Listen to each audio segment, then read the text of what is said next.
So we have added sound. So now we're going to wait another minute for people to get on, and then we'll start talking. So we didn't want to start before 1:30, but it is now 1:30. So we're coming to you live from Northwestern University's Evanston campus.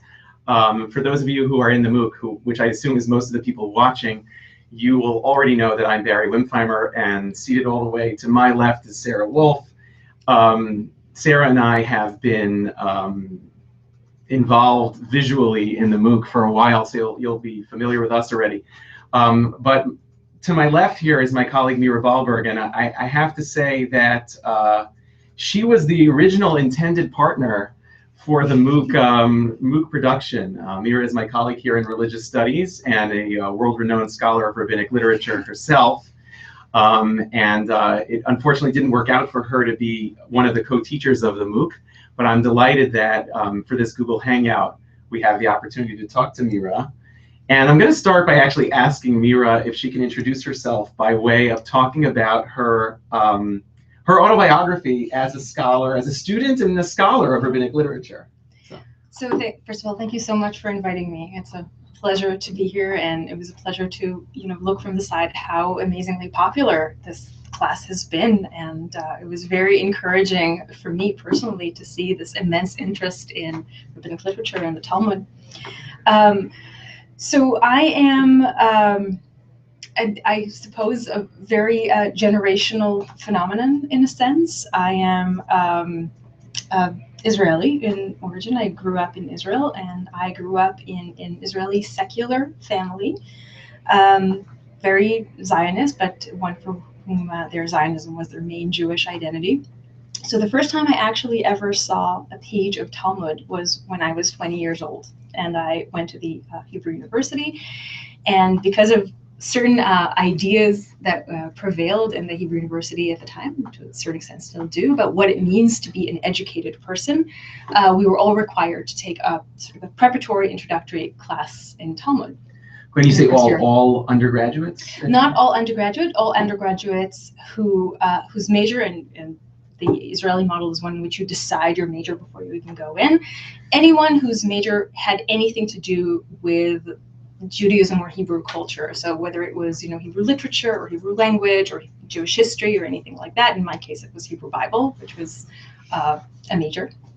And I took this class, which was obligatory, and fell in love, I would say. And actually, I think it had to do, autobiographically speaking, I think, I grew up speaking Hebrew. Hebrew is my first language, reading Hebrew literature and feeling like there was a depth to the culture that I was missing.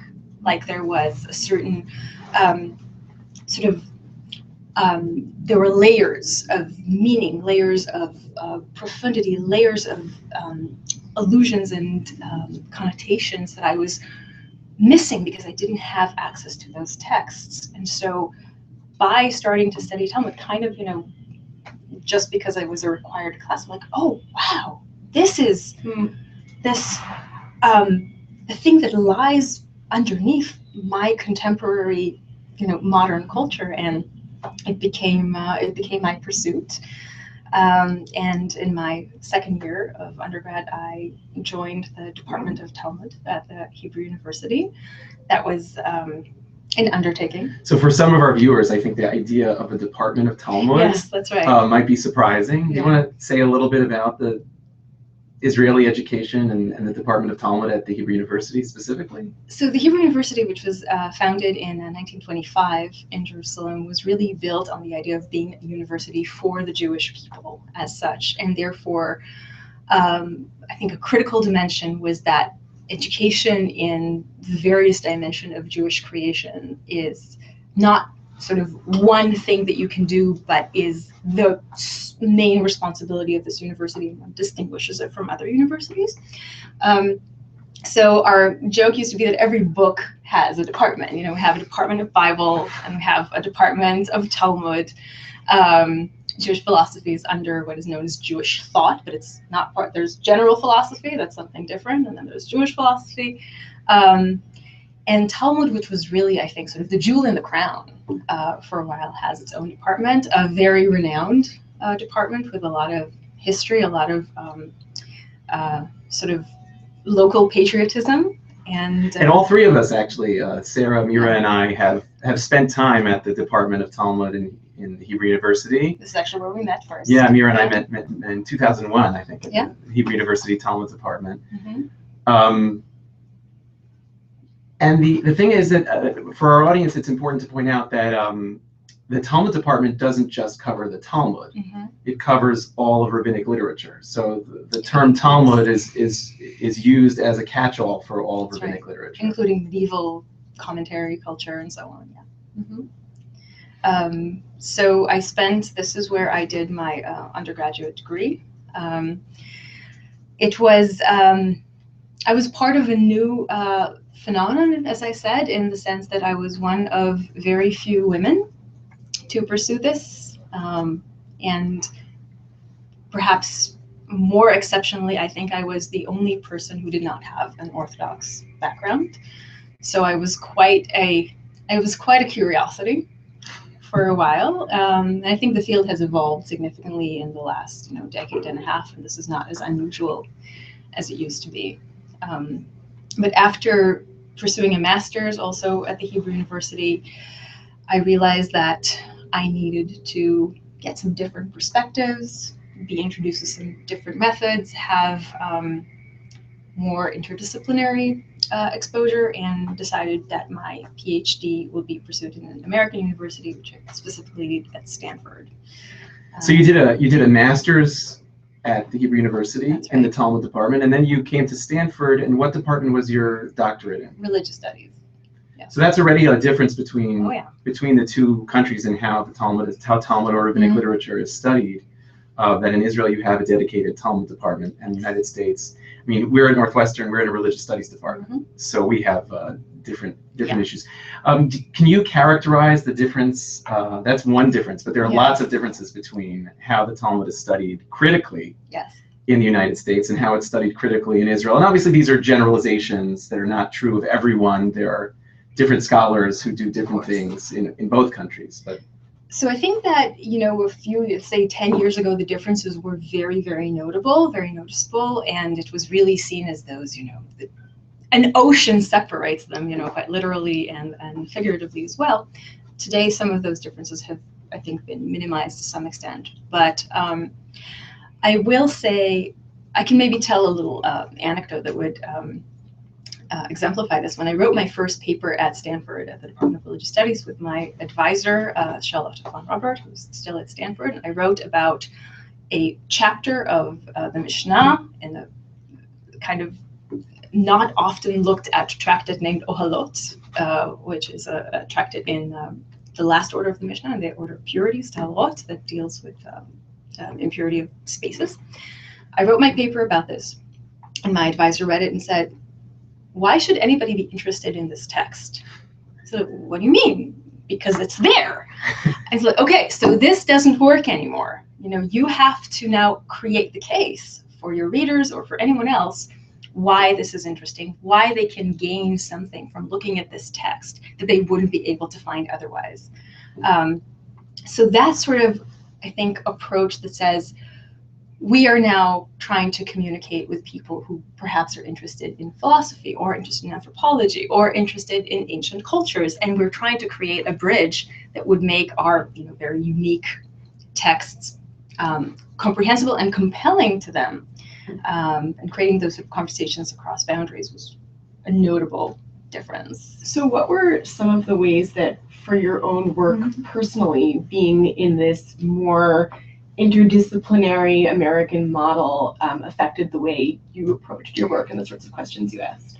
So I think that one of the biggest things was really moving from texts to themes, and trying to understand that my basic point of reference in my work is not, okay, I'm going to be working on this one text, and I am now committed to every aspect of this text, which, I'm sure as you've talked about in this class, includes the redaction history and the layers and all those aspects of textual variance and all of those things. And when I'm working on a text, I am basically committed to parsing any aspect of it. And if there's some time left in the end, maybe I'll say something about the content.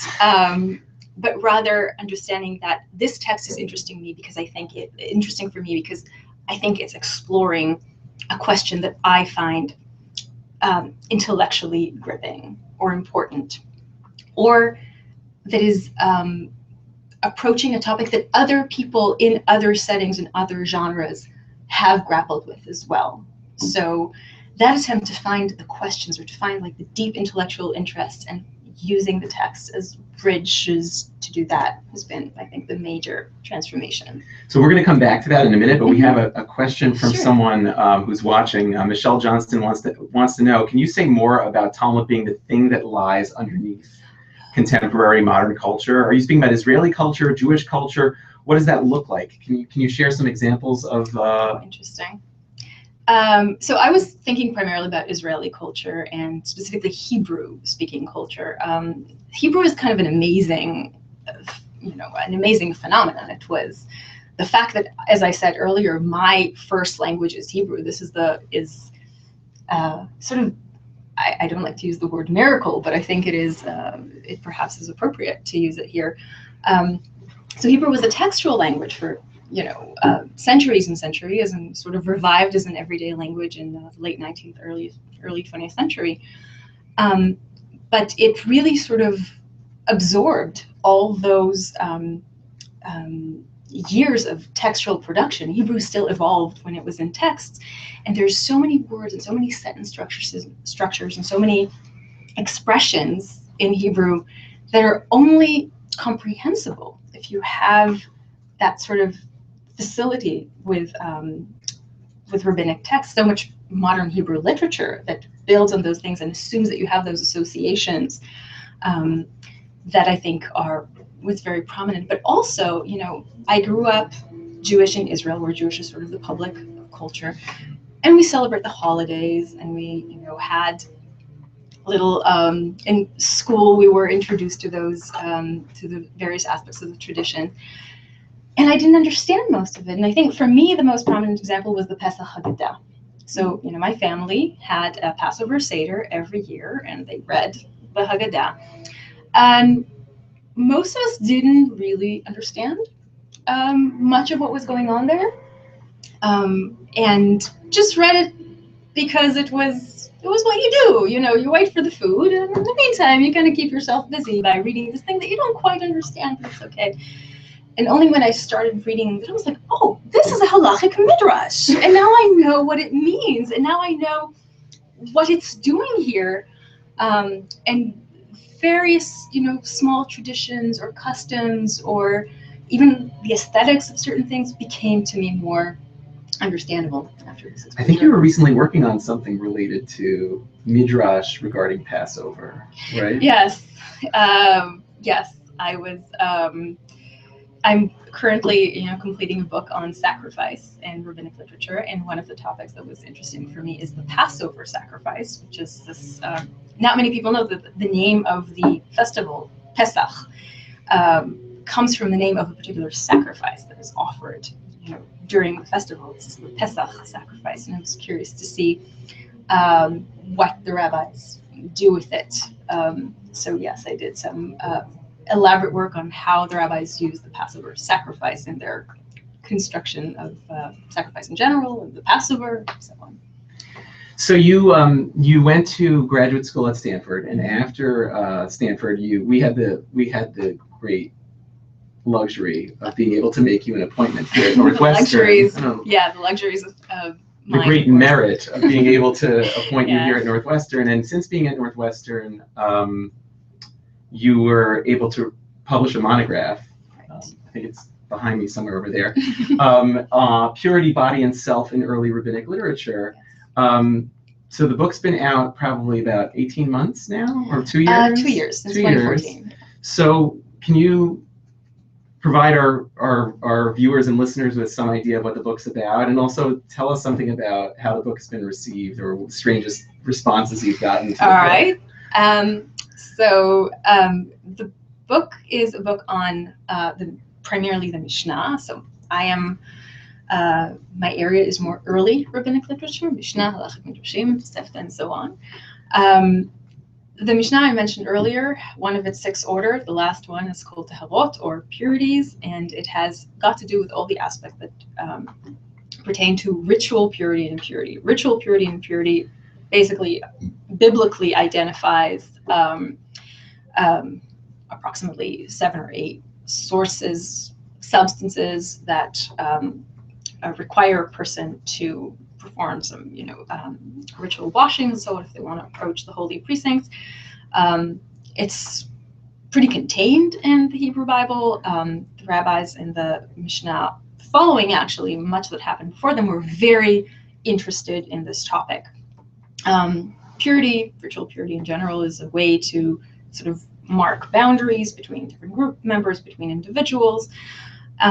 So it was a topic of much interest, especially during the Second Temple period, where people were concerned with those topics. The rabbis have 12 tractates about purity and impurity, and my attempt in my book was to figure out what we can understand about, first of all, the body. How does thinking about the body as subject to purity, as managing itself when it's confronting impurity, what does it tell us about the rabbi's understanding of the body? Also in relation to how, say, Greek and Roman medicine at the time understands the body and its boundaries and what happens to it. And not less pertinently, the issue of the self. The body and self are kind of intertwined. You don't really have a self if you don't have a body, contrary to what 16th century philosophers think. For the rabbis, self and body are very closely tied together.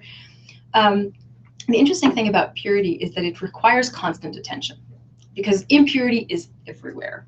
You walk in the street, somebody left something that touched something, and there you have it. You have now contracted ritual impurity in some way. So the whole question of, like, how do I manage myself? How do I walk in the street? Which people do I touch? What do I eat? Whom do I interact with? All of those things are kind of encapsulated in this topic of purity. So my attempt in the book was to understand how body and self are kind of worked out as issues of concern through these tractates. So not to give away too many spoilers for any watchers who might want to read this book, but what were some of the conclusions you came to about rabbinic attitudes towards body and self? Oh, okay, you have to restrict me. I could talk about this for an hour, obviously. We'll cut you off. Thank you. So I would say that there were 3 main conclusions. One was that primarily about the difference between the biblical approach to purity and impurity and the rabbinic approach. The Bible is very, very concerned with the sources of purity, which are things like, skin diseases, various discharges, corpses, things like that. But the Bible doesn't really go beyond the people who constitute sources of impurity. Those are not very interesting for the rabbis. What the rabbis are interested in are the people who contract impurity, the people, like I call it the innocent bystanders. So for them, the main issue is not what happens to you when you're impure, but how you manage yourself when you're kind of in a sphere that is full of impurity, which I think is a reflection of the way they see themselves, not specifically as rabbis, but as Torah observing individuals who are trying to maintain a certain set of obedience to the Torah and a certain way of living in a world that is generally hostile to that attempt. Right. So it's sort of about an attempt to be okay that is constantly frustrated. So I think that was a difference that I identified. The second theme, I think, was the overwhelming emphasis on subjectivity, intention, will, and thought. So perhaps the most notable innovation of the rabbis in respect to purity and impurity is that the mind has a really remarkable impact on that. Not that you can say, oh, I don't want to be impure, so you don't become impure. It's not, as easy as that. But basically, you can only become impure by objects if you identify them as significant enough to do that. You can only cause impurity to things if what has happened to them that caused them to become impure is something that you were in some way interested in. There are aspects in which... Yeah, and the reason why that's surprising is because if you read the Mishnah about purities and impurities, you get the sense that for the rabbis, these are metaphysical realities. These are things that they're kind of like scientific givens in the world. So it's strange to then discover that they have a whole way of thinking about it where intention and thought and will matter so much. And I think some of the previous thinking on this topic was misguided. And again, I mentioned 6th century philosophy, because the notion was like, okay, either something is a physical reality and then my mind has absolutely nothing to do with it, or it is, something that my mind does have control over, and then it's not real. And I think what's interesting about the rabbis is something can be extremely real, physically real, and nonetheless governed to a certain extent by consciousness. They were not that exceptional in this regard, I think, in the greater sort of landscape of the ancient world. The Stoics, who were kind of interlocutors for this project, talk about a thing called assent, in which they say, okay, your mind encounters a certain impression and then it will have a certain impact, but you have to assent to it. You have to agree to have that thing internalized. So ideas of the connection between mind and reality were much more flexible in antiquity than they are now, and I think that plays into that. And the third aspect, I think, that I try to present in the book is the importance of what I call attention to attention. So it's sort of, I think the rabbis create a mode of being in the world which is defined primarily by your state of mind rather than by the consequences of what happens. In certain cases, what is being valued is the willingness and the effort to observe the law and to conduct yourself in a certain way, rather than have you actually physically succeeded to do it. I think that is one of the key issues about the rabbinic understanding of Jewish law. So here's a completely out of left field question. Our students in the MOOC have been studying the laws of false testimony in Mako. Yeah. Does it have anything to do with purities law? Interestingly, no, but the very fact that there isn't a connection is notable, because if you've read the biblical passages pertaining to murder and the unintentional murder, one of the key issues that repeats in the book of Numbers and other places is that murder causes impurity to the land. Right. And that if you will not deal with this murder in the appropriate way, then the land will, the word is, to put it quite colorfully, it will vomit you out. So biblical texts actually use the term impurity also when they talk about moral atrocities. Murder causes impurity in the biblical framework. The rabbis do something interesting with it insofar as morality and impurity are completely separated. Moral atrocities are moral atrocities. They're judged on their own level, but impurity is now completely limited to physical, natural situation. And that distinction in itself is very important, because I think the rabbis are the first one to do it. Why would they have wanted to make that distinction between? I mean, I could see them wanting to do it because when you say the land's going to spit out, you're imputing a certain agency to the land, which is an almost pagan kind of religious energy that the land would have, independent of a deity or independent of human law. Do you have theories as to why are the rabbis, especially if they're the only ones doing it, why are they making this split? And actually, just to add to that question, is it that the rabbis are removing the moral valence from impurity, or is it that they're removing impurity language from discussion of moral topics? You put it wonderfully, and I think it is the former. I think that one of the problems with identifying the language of morality with the language of purity is that what happens then is when people actually suffer from the bodily conditions that cause it, if you're associating those two languages, necessarily you're suggesting that people who are ritually impure because of their bodily conditions have done something wrong, or are in some way to blame in a certain way. So I think that is one of the reasons why they prefer to disconnect those things, especially because for them purity is so prevalent. Impurity. Because for them it's in the street and it's everywhere and all of that, they don't want to have that sort of weight. I think they're trying to make impurity, like we think of the common cold. Sure, it's not pleasant when it happens.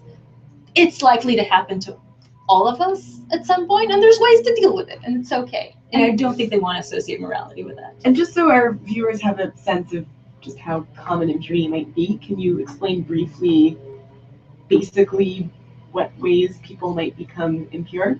So I think the two most common sources of impurity, as they're put forth by the Bible, one is dead creatures. So that would be, living animals, dead animals, carrion, and also corpses of human beings, which emit a pretty serious kind of impurity that lasts a long time and needs special cleansing rituals. And the other source of impurity, again, this is not, the nicest thing about it, but it's prevalent in ancient cultures, is menstruating women. So these are two things that happen all the time. Everyone is exposed to them and find ways to deal with them. And then there's some additional sources of impurity like skin disease or some kind of discharges that are more rare. But these two aspects are all over the place. So I have an opportunity to ask something of a more biographical question, but it's posed. It's Philip Myman, our viewer, has posed this as a question to all three of us. So I don't know what order we want to take this question is, but how has studying the Talmud in depth changed your beliefs or understanding about God and reality? Or has it mainly been a legal and literary pursuit rather than a spiritual one? You decide the order. Sarah, you want to go first? No. No. Okay. I'm willing to go first. Okay. I can say, biographically speaking, that I think my interest in rabbinic literature started off from a certain spiritual quest and from an attempt to understand my Judaism that was sort of, it was a given. It was a given like the color of my eyes. And, I just assumed that it's there. There's nothing I can change about that. And but I certainly was at a time in which I wanted it to mean more. And I think that studying rabbinic literature sort of is the cradle of Jewish culture came from this attempt. I will certainly say that rabbinic literature had not fulfilled this quest for me. Other things have, but not rabbinic literature, because it is, you open the text and you're like, okay, something's really exciting is going to happen to me spiritually right now, and I'm going to climb up the ladder of sanctity as I read this. And then you read a discussion about an ox that, kicked some, dust as it was walking along the road, and what happens, and is the ox owner liable? And so I cannot say that it created an understanding, a deeper understanding of God or something like that, because this is fundamentally, for me, not what this literature is about. I think what it is about is, and this is the spiritual, value that I find it's about the everyday, and it's about the significance of the everyday. So what's delightful to me about, or say religiously speaking, what's delightful for me about rabbinic literature is that it is the opposite of transcendental. It is entirely immanent, and this is where its spiritual power lies. So I have come to appreciate and respect the, I will say, sanctity of everyday life and banality, but I wouldn't say that it is an understanding about God necessarily. Sarah, you want to add? Sure. So I think for me, what's been most significant for me about studying Talmud is feeling like I'm part of the textual conversation. And it's especially important for me as a woman. Women didn't study Talmud until really relatively recently. Certainly they weren't considered to be part of this world that was incredibly valorized in Jewish culture for hundreds and hundreds of years. And so I think both being able to take part in what's been historically an incredibly important enterprise for Jews, and also being part of communities. I was very lucky to spend time studying at coeducational yeshiva, Center of Talmud Study in New York City, Mechon Hadar, which was really quite inclusive, men and women studying together, and genderqueer people and people from all different backgrounds, and to be part of this new kind of community built around taking the study of text and people's responses to text and academic inquiry of the text all together and very seriously, and doing that in a Jewish context was incredibly powerful for me. So I'll add that I come from a traditional background, and I think that what the Talmud has meant for me and why I've spent so much time studying it is it has been incredibly satisfying for me, intellectually quite satisfying. Now, at times in my life, I think I interpreted that intellectual satisfaction in particularly religious ways, and it had a certain kind of religious meaning for me, and at times it has been more of a literary or legal project.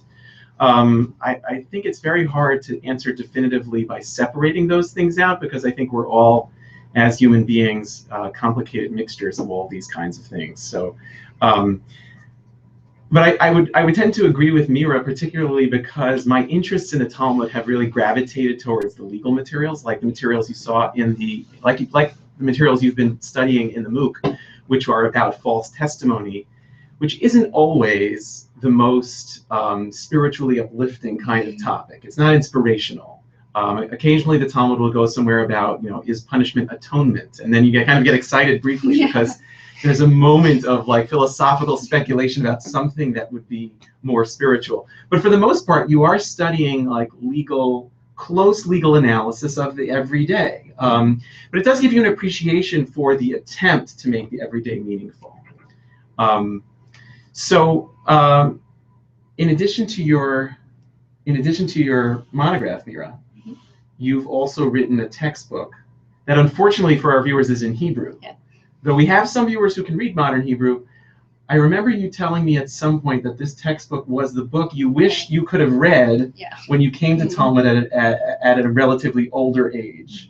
For some traditional people are learning Talmud already at 8 or 9 years old, and you started when you were 20. So this is the book that you needed to read that didn't exist. Yes, I attempted to write the book that I wish had existed when I started. So this book was actually, it started off as sort of an internal project. Israel has an institution called the Open University, which is basically a institution that allows people to pursue degrees or just classes if they wish to. I would say essentially through correspondence.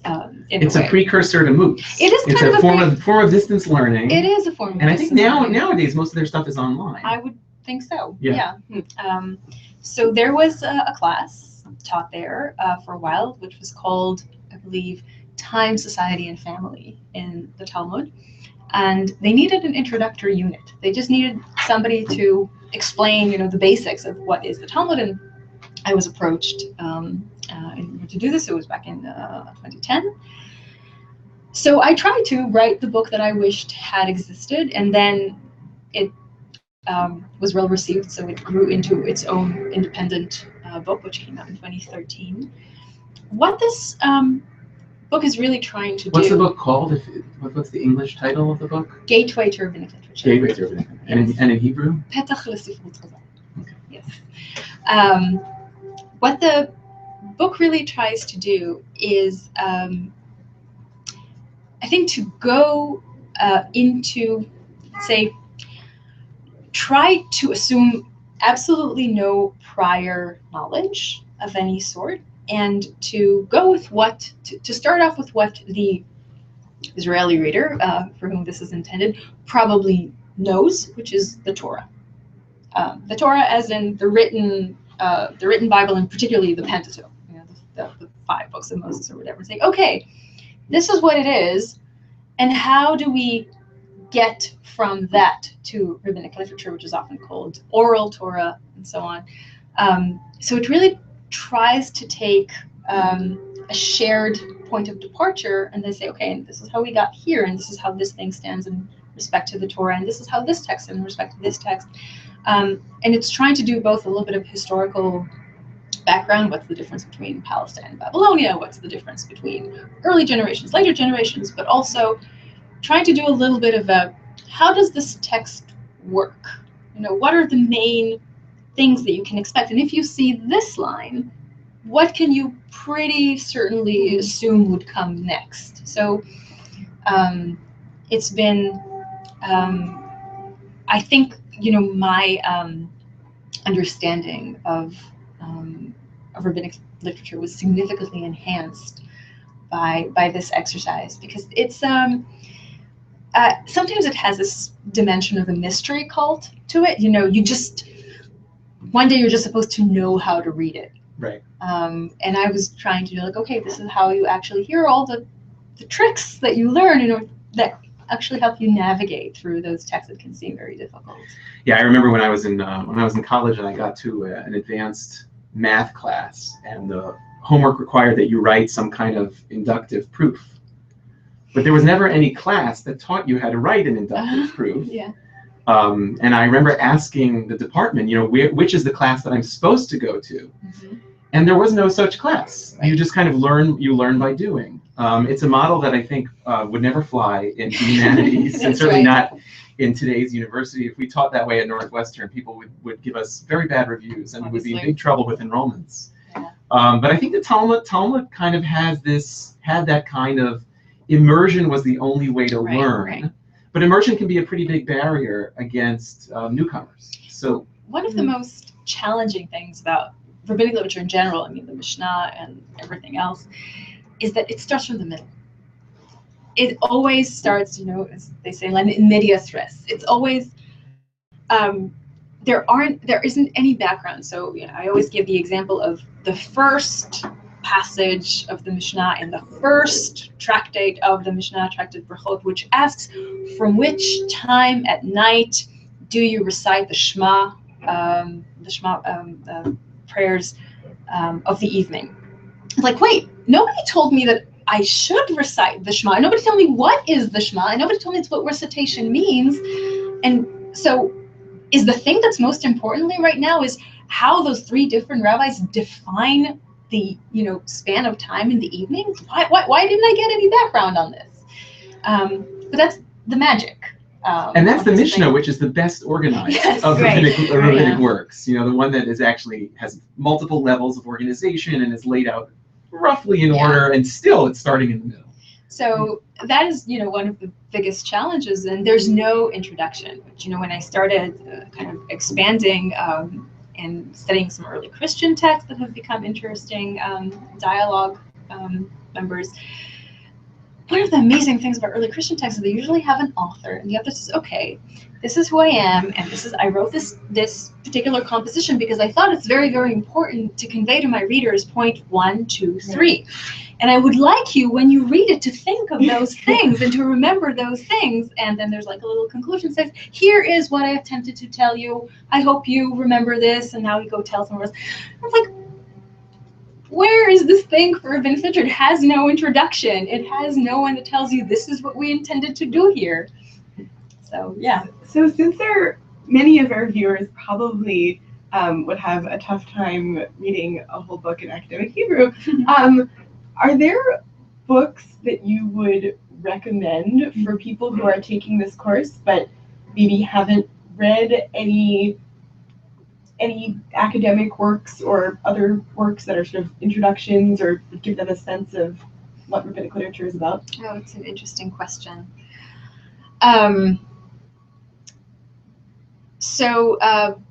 One book that I think I would recommend strongly is the book Reconstructing the Talmud, which actually came out with Machon Hadar in, I believe, 2 years ago.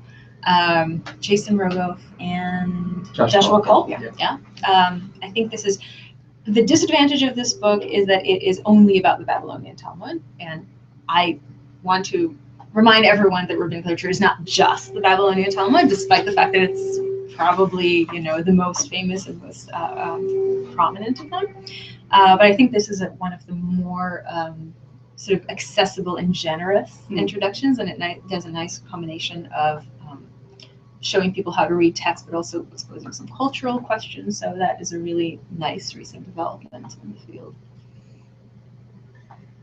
A movie came out a few years ago. I think the three of us are all fans of the movie. Yes. A movie called Footnote, in Hebrew, Ha'arat Shulayim. The movie was done by director Joseph Cedar, and I actually had the privilege of interviewing Joseph Cedar about the movie a year after it was released, or shortly after it was released in the United States. Some of you may have seen this movie. It was nominated as one of the Oscar nominees for Best Foreign Film that year. It didn't win, but just the fact that it was nominated and was one of the finalists that was considered is a big deal. And one of the things that I know makes me a big fan of the movie is that the director took the time to get details about the critical study of Talmud, and particularly the brand of critical study of Talmud that goes on in Jerusalem, correct. There are all kinds of inside baseball aspects of the movie that we could talk about, but it might be helpful to use the movie as a way of reflecting further on the way Talmud is studied critically in different ways. I mean, we presented in the MOOC a certain model of critical scholarship, but that model might not be the same as critical scholars in Israel. So do either of you want to begin talking about Footnote? I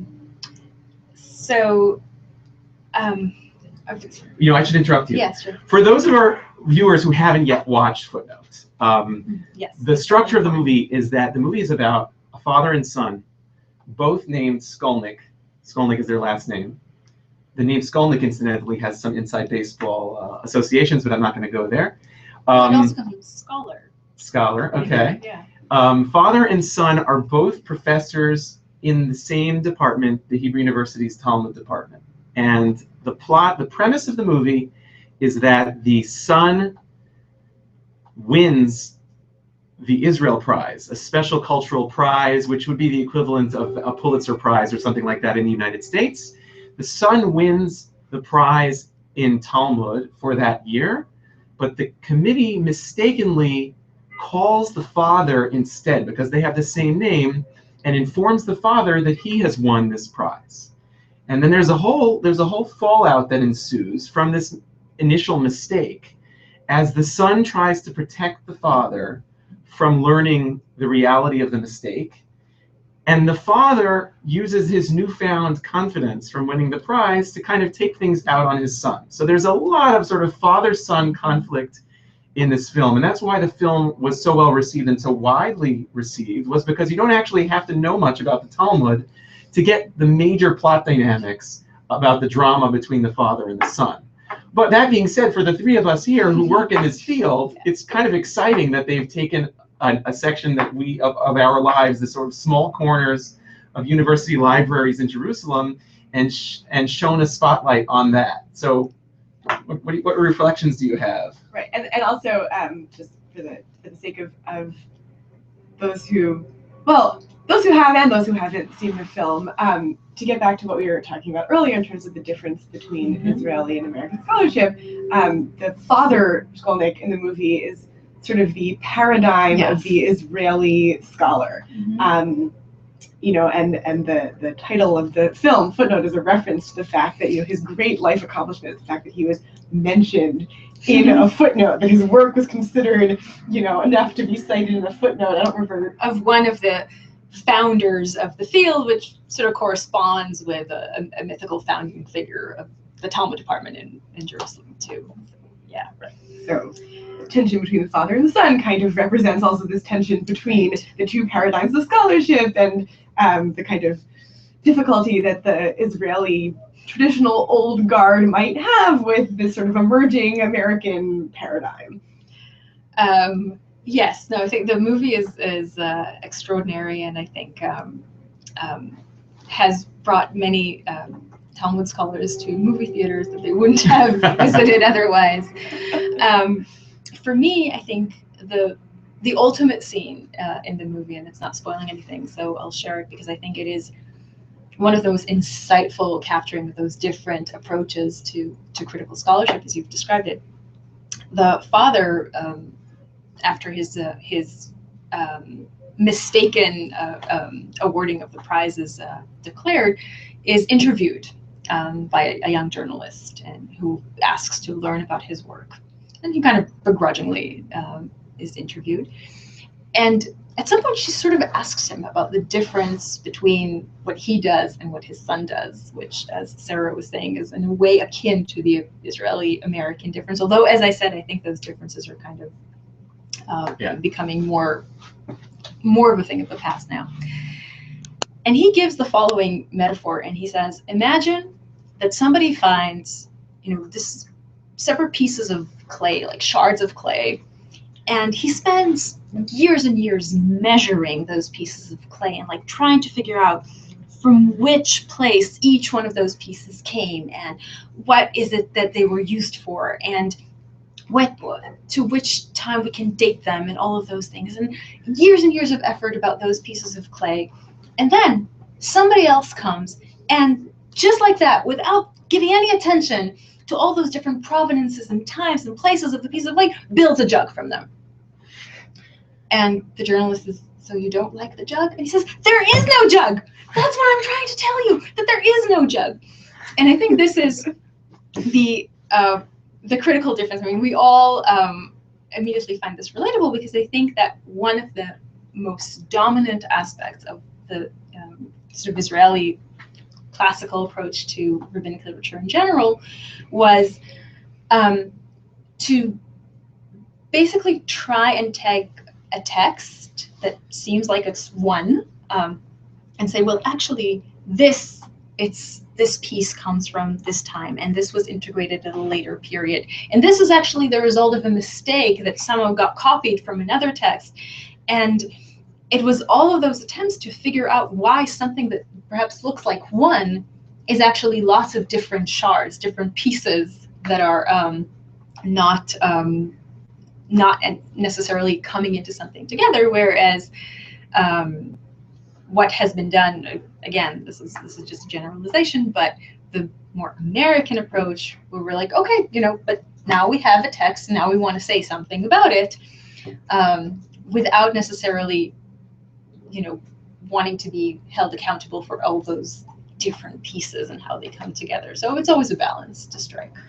I mean, I think in addition to that scene, the other thing that I would say, it's one thing to do some background research and get context in order to make a movie about an interesting field. I mean, you see this all the time with, architecture seems to be a popular career for movies. So I'm sure they do research into architecture. But what I found in watching the movie was that there are places where the movie has the character go down a road, and you can see the character's mind working and correcting what would have been a mistake, something too far. So there's at one point, the son is writing a description of his father's scholarship for the prize committee, and he's typing it out, and he types out, and I remember watching this for the first time, and he writes something, and I say, that's not exactly right, and sure enough, he erases it and goes back and rewrites it in a more conservative way. So that's a level of appreciation. And similarly, when the father's being prepped for an interview on TV, which I won't ruin for you what happens there, but when the father's being prepped for a TV interview, and he sees the interviewer's teleprompter being prepared with text describing him, he's bothered by one of the sentences because it's too much. It's too much about his contribution. Yeah. So I mean, to get that level of understanding of the field, where you're actually creating characters who are living this tension. Both the father and the son are caught trying to figure out where they situate and position themselves vis-a-vis the other in such fascinating ways. And that, I think, is one of the things that makes the movie so remarkable. But I think there's this actually touches on, I think, a bigger issue that pertains to, Talmud and critical scholarship. So as you all know at this point, one of the kind of modes of being of the Talmud, which is, divisive, is that it presents itself as incredibly indebted to previous generations.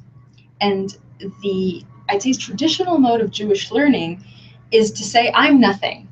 My predecessors are the ones that created everything. I am just a footnote, as it were. I am just, commenting on something that the great ones have done. And in a sense, I revere previous generations. Now, of course, in American academia, the thing you're being, rewarded for is to say, I'm groundbreaking. Nobody said that before me. I'm amazing. I'm incredible. Everyone is wrong, or no one's smart but me, as it were. So when it comes to critical scholarship of the Talmud, there is a fundamental tension, especially if you kind of grow up in this world, between that dimension of saying, well, I am just kind of building on the Filial foundation. piety. Ooh. Okay. So I am just, so I think an interesting dimension of that is that the Talmud Department in Jerusalem, in which I attended for a while, was very, very filial in this respect. It was strongly committed to saying, well, we have those amazing ancestors. Here are the footnote component of that. And we are, one of my teachers there just said, well, we basically are going through what this important scholar said, and we're just checking, we're just intervening. But if it were important, our greater teachers would have said that, which is a very Talmudic way of thinking. But of course, I mean, it's funny because the flip side of that is also, in addition to there being this sort of reverence for the ancestral Talmud scholar past, at least my sort of impression of Israeli scholarship is that there's also a tendency to do scholarship that's really just seen as paving the way for the future. Yes, right? It's very true. So A, you can't really, do anything radically different from the past, but B, you can't say anything until you've prepared a full critical edition of whatever text anyone's going to talk about, but that's going to take you an entire lifetime, so it'll be up to the next generation of scholars to say anything at all about the text that you've just gone through every manuscript of. And there's something both traditional, but also there's something quite nice about that in terms of the legacy of Jewish learning. And there is a long-term legacy of thinking about Talmud study as a communal project. So we know that that the Jewish community in 19th century Eastern Europe, for example, valued Talmud as a form of capital. And if you were a scholar of Talmud, you got various advantages in society, including marriage opportunities. So we know that it was a form of capital that would allow individuals to rise up and gain a reputation. And so it was competitive in that sense, but it was also it also has been very collaborative. And so the model that Talmud study is always social. You're always doing it with study partners or in institutions with lots of people. And when you're envisioning like that you're paving the way for someone else, you're imagining that there's going to be lots of people after you who are going to continue and be further links in this chain, and they're going to follow up on what you're doing. So there's something kind of romantic about it, at the same time that it is also a form of piety and maybe a form of humility that sometimes feels false in terms of the kinds of ego that's involved in terms of the scholars and their productivity. But I think it's true that the United States has created a different paradigm for what scholars of rabbinics are doing, and it's changing the way people study the Talmud critically in Israel and the United States. Absolutely. Yeah, I mean, it's also interesting to think, especially now in the United States, there are Talmud scholars at all of the top universities in the country, but they tend to be much more isolated. I mean, I think Northwestern is really one of maybe a handful of universities in the United States that has more than one scholar of rabbinic literature on faculty. Mhm. And I think that also has something to do maybe with a different approach towards scholarship. I mean, there's a sense in which spending time at the Hebrew University is a little bit like being in a traditional Talmud study hall where you're surrounded by other people who are also doing it, and your teachers and young students who are just coming in. So it really makes sense there would be a different approach not only to the text but sort of to other generations of scholarship. Yeah. And how special is the Hebrew University is the Israeli Academy? Are there other universities in Israel that have rabbinic literature taught, and in what departments do they get taught?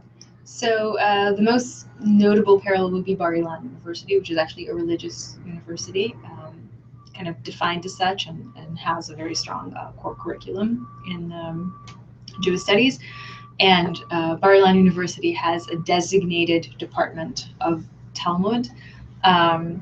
I believe, I haven't checked it recently, but I believe it also has a separate department for what is known as Torah Shebel Peh, oral Torah. I think there's a certain division of labor between the two, but this may be a thing of the past.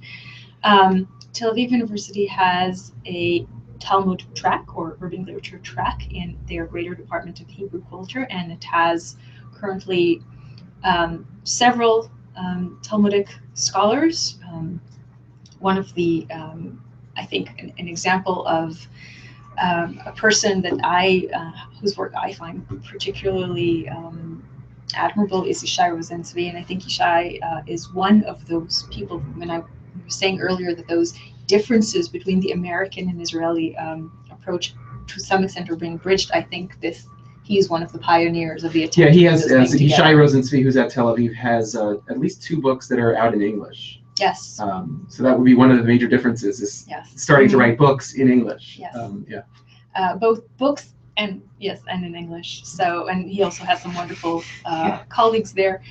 In other university department, Talmud scholars are either in departments sometimes of what is known as Jewish philosophy, sometimes Jewish history, sometimes Jewish Hebrew literature.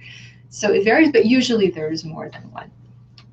And there is, I think, and we are extremely fortunate in this respect to have that sort of our little mini Talmud community around here. So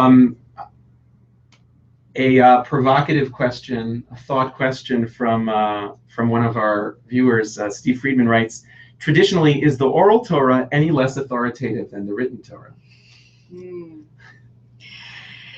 And for this, we're going to have to stand up and put one leg in the air so that we can model the way rabbis answer basically unanswerable questions. Right. Who wants to take this?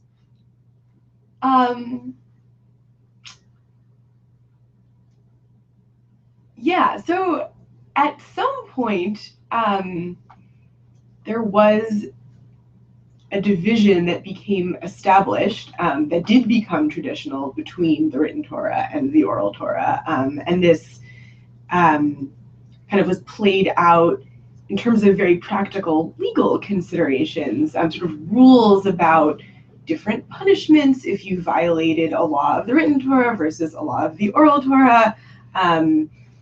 Different ideas about, in a case of doubt, for example, whether to rule leniently as you do in a case of doubt for an oral Torah matter, or stringently as in a case of doubt for the written Torah matter. But the boundaries between what exactly constitutes written Torah and what constitutes oral Torah aren't necessarily so clear. And there's also a tradition of dispute about,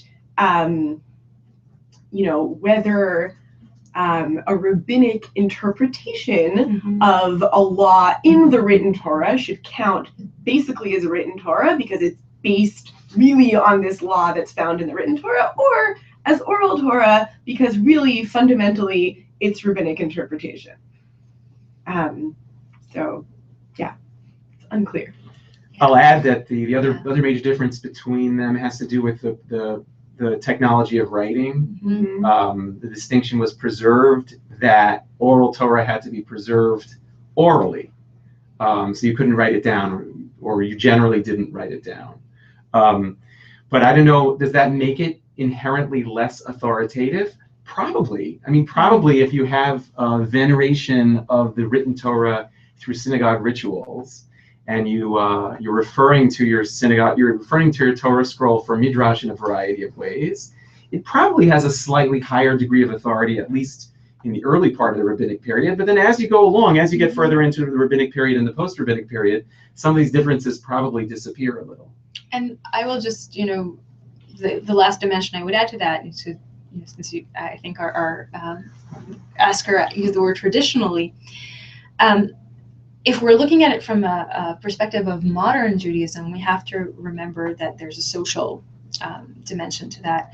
And so since now we have various strands of Judaism, one of the most significant ways in which those different denominations of modern Judaism distinguish themselves from each other is the place of oral law vis-a-vis written law. So it also gets inscribed into this greater system of like, okay, which is the most authoritative to you and how do you read them and so on. Right, so we don't know exactly how our user means the word traditionally. Right. And actually today, we have lots of different traditions. Yes. So you could try to go back to pre-modernity and come up with what was traditionally held in the 17th century, let's say. But even if you did that, it probably would vary by region, culture, probably, class might have had something to do with this, intellectual background. So, I mean, it's hard to even answer the question, even in a pre-modern way, but certainly in modernity, it's difficult. So I think we've come to the end of our time. I know I've enjoyed this conversation. Very much so. And folks at home, let us know what you think and whether you think we should do this again. Good talking with you, and we're going to sign off. Thank you. Bye.